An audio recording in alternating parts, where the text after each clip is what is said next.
Aishwarya divorce চর্চার মাঝে নয়া ভিডিও। বিয়ে নিয়ে রণবীর কার্তিককে যা বললেন অভিষেক। 2007 সালে অভিষেক আর ঐশ্বরিয়া বসেন বিয়ের পিঁড়িতে, আর রণবীর আলিয়ার বিয়ে হয় 2022 সালের এপ্রিল মাসে। কার্তিক এখনও অবিবাহিত। বর্তমানে ক্রমাগত চর্চায় অভিষেক বচ্চনের দাম্পত্য জীবন। বচ্চন পরিবারের ভাঙনের গল্প এখন টিনসেল টাউনের মুচমুচে গসিপ। আম্বানিদের বিয়ের অনুষ্ঠানে সব কিছু যেন বেশি করে জলের মতো পরিষ্কার হয়ে গিয়েছে। যেখানে গোটা বচ্চন পরিবার একসঙ্গে আসে বিয়েতে, সেখানে মেয়ে আরাধ্যাকে নিয়ে আলাদা আসেন ঐশ্বরিয়া। এখানেই শেষ নয়, বিয়ে চলাকালীন বউ মেয়ের পাশে এসে বসেছিলেন অভিষেক। বচ্চন পরিবারের মুখোমুখিও হননি বিশ্বসুন্দরী। এসব চর্চার মাঝেই অভিষেকের একটি পুরনো ভিডিও ভাইরাল হয়েছে সোশ্যাল মিডিয়াতে, যেখানে সে রণবীর কাপুর ও কার্তিক আরিয়ানকে বিবাহিত জীবন নিয়ে পরামর্শ দিচ্ছেন।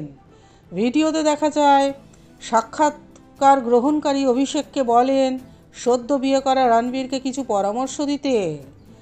এর কিছুদিন আগেই আলিয়া ভট্টের সঙ্গে বিয়ে হয়েছিল ঋষি পুত্রের। জবাবে ধুম অভিনেতা বলেছিলেন ওকে আলাদা করে পরামর্শ দেওয়ার কোনো প্রয়োজন নেই।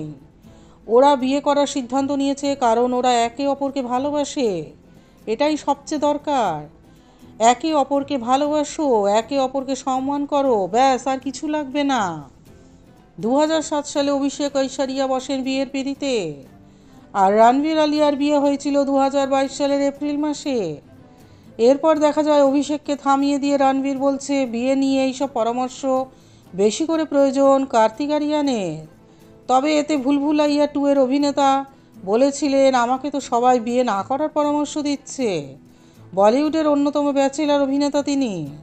কার্তিকের সঙ্গে এখন বর্তমানে কারও লিঙ্ক আপের খবরও মিলছে না। সম্প্রতি ডিভোর্সের জল্পনাকে উস্কে দিয়ে ডিভোর্স নিয়ে একটি পোস্ট লাইক করে অভিষেক বচ্চন সেই পোস্টে লিখেছিলেন ডিভোর্স কারুর জন্য সোজা নয়।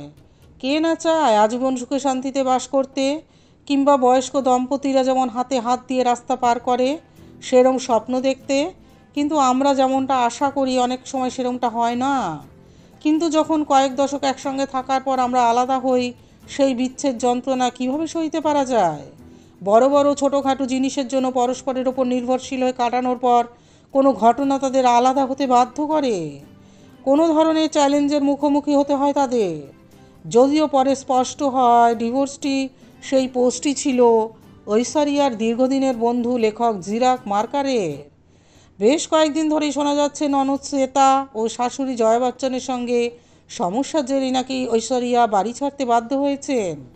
বচ্চন পরিবারের সঙ্গে নয়, সব জায়গায় মেয়েকে নিয়ে একাই যান ঐশ্বরিয়া। তবে এবার অভিষেককে ছাড়াই দেশ ছাড়লেন অভিনেত্রী। তাহলে কি সত্যিই দূরত্ব বেড়েছে রায় সুন্দরীর সঙ্গে জুনিয়র বচ্চনের? বেশ কয়েকদিন ধরে ঐশ্বরিয়া রায় বচ্চন ও অভিষেক বচ্চনের বিচ্ছেদের খবর তুঙ্গে। এবার অ্যাশের সংসার ভাঙার গুঞ্জনে নতুন হামা লেগেছে একটি ঘটনাকে কেন্দ্র করে। এই ব্যাপারে ঐশ্বরিয়া অভিষেক কোনো কথা না বললেও এখন আর প্রায় কোথাওই একসঙ্গে দেখা যায় না তাদের।